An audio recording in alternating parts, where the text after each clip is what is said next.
Hello everyone. I have decided to come back to India. Yes, मैं अपने देश अपने घर इंडिया वापस आ रहा हूँ एजुकेशन मिनिस्टर धर्मेंद्र प्रधान का रेजिग्नेशन मांगने के लिए। इतने दिन से आप सब देख ही रहे हो कि हम सोशल मीडिया पर आवाज़ उठा रहे हैं कि पेपर लीक के कारण जिन नीट के बच्चों ने सुसाइड की और जो लाखों स्टूडेंट्स की मेहनत बर्बाद हुई है, उसके लिए तो धर्मेंद्र प्रधान को रिजाइन करना ही चाहिए। 8 लाख बच्चों ने हमारी पिटीशन साइन की है। Crores of people have supported this demand on social media as well.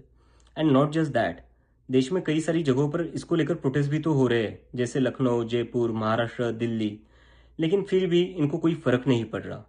आज नीट के 22 लाख स्टूडेंट्स, सीबीएसई के 17 लाख स्टूडेंट्स, सीयूईटी के 16 लाख स्टूडेंट्स और एसएससी जीडी के 40 लाख स्टूडेंट्स, ऐसे 1 करोड़ से ज्यादा स्टूडेंट्स हैं जिनकी जिंदगी के साथ मजाक किया गया है सिस्टम द्वारा। इसकी वजह से स्टूडेंट्स बहुत ही ज्यादा एंशियस और परेशान है अपने फ्यूचर को लेकर। किसी को तो इसकी जिम्मेदारी लेनी होगी। इतने बड़े ब्लंडर के बाद भी अगर एजुकेशन मिनिस्टर रिजाइन नहीं करते तो इसका मतलब इस देश में अकाउंटेबिलिटी नाम की कोई चीज बची ही नहीं है। ऐसा लगता है कि सिस्टम जितनी चाहे उतनी गलतियां कर सकता है और उसके लिए कोई कॉन्सिक्वेंसेस है ही नहीं।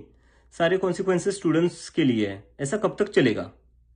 इसलिए अब वक्त आ चुका है, हम सबको साथ आना होगा और भारत के संविधान के रास्ते पर चलते हुए पीसफुली अपनी आवाज उठाकर धर्मेंद्र प्रधान के रेजिग्नेशन की डिमांड करनी होगी। अगर हम सब साथ मिलकर आवाज उठाएंगे तो जरूर इनको हमारी बात माननी होगी। मैंने डिसाइड किया है, मैं 6 जून सैटरडे सुबह दिल्ली आऊंगा। आप सब मुझे एयरपोर्ट पर मिलिए। हम सब मिलकर पार्लियामेंट स्ट्रीट पुलिस स्टेशन जाएंगे और वहां पर जंतर मंतर पर एक पीसफुल प्रोटेस्ट करने के लिए परमिशन मांगेंगे।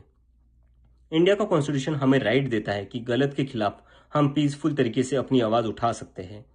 उसी कॉन्स्टिट्यूशन के अकॉर्डिंग हम अपनी आवाज उठाएंगे और मैं उम्मीद करता हूं जितने भी कॉकरोच जनता पार्टी के सपोर्टर्स हैं और जितने भी स्टूडेंट्स और यूथ इस सिस्टम से परेशान हैं वो इस प्रोटेस्ट में शामिल होंगे।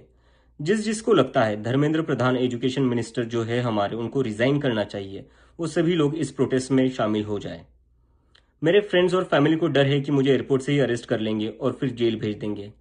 लेकिन मुझे अभी भी उम्मीद है कि आज भी हमारा देश एक डेमोक्रेसी है और हमें पीसफुली प्रोटेस्ट करने की परमिशन मिल जाएगी। I want to make it clear, I'm a big admirer of Gandhi, Ambedkar, Bhagat Singh and Nehru, and I believe in the Constitution of India more than anything else, जो हम सबको एक democracy में अपनी आवाज रखने का राइट देता है। और रही बात जेल के डर की, हम कब तक डर कर जिएंगे यार? ये देश किसी एक पार्टी का थोड़ी ना है, ये देश तो हम सबका है। हमारे फ्यूचर का सवाल है, हमारे फ्यूचर बर्बाद हो रहा है और ये अब हम सबकी जिम्मेदारी है कि जब भी इस देश में किसी के साथ कुछ गलत हो तो हम सबको आवाज उठानी चाहिए in a very peaceful and democratic manner.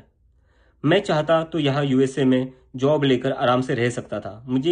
मुझे पिछले कुछ दिनों में कई जॉब ऑफर्स भी आई है, but I am not gonna take it as I have decided to come back to India because I love my country and I really want to do something for my country.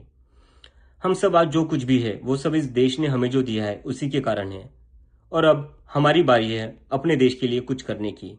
क्योंकि अगर हम आज कुछ नहीं करेंगे तो कौन करेगा? कब तक हम वेट करेंगे कोई और आएगा, आवाज उठाएगा और हमें बचाएगा?